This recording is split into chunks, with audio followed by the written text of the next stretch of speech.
पूरे प्रदेश में जलगंगा संरक्षण अभियान के अंतर्गत खेत, तालाब, नदी, पोखर, झरने, अलग अलग जल रचनाओं पर एक साथ काम चल रहा है। सब अलग अलग जनपद भी अपने अपने स्तर से प्रभारी मंत्री अपने जिलों के अंदर लगातार इस अभियान का हिस्सा बने हुए हैं। इस बात का भी मुझे ध्यान दिलाया गया कि अमृत सरोवर भी बड़े संख्या में इसमें बन रहे हैं।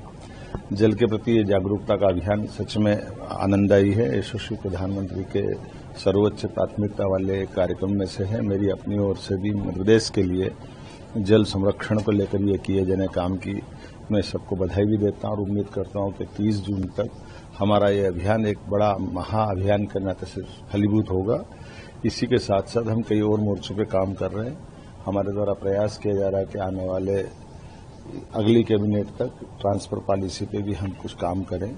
मैं उम्मीद करूंगा कि जिस प्रकार से हमने अपने अधिकारी कर्मचारियों के लिए भी हित की बात कही है, अलग अलग उनके वेतन भत्ते सभी प्रकार के पेंडिंग कामों को निराकरण की दिशा में बात की है, इसी प्रकार से हम कोशिश कर रहे हैं कि सबके बीच में से निकाल करके उनके हितों को प्राथमिकता रखते हुए जितने खाली पद हैं उनको भी जल्दी से जल्दी भरें।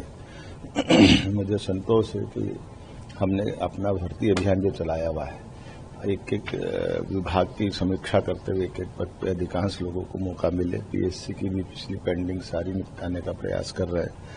हमारे सारे युवाओं को रोजगार मिले, इसलिए कल ही बीते दिन हमने अपनी खास करके टेलीकॉम इंडस्ट्री को बढ़ावा देते हुए आईटी और सबको जोड़ करके ग्वालियर मैन्युफैक्चरिंग का हब बने, इस दिशा में बड़े पैमाने पर लोगों को रोजगार मिले।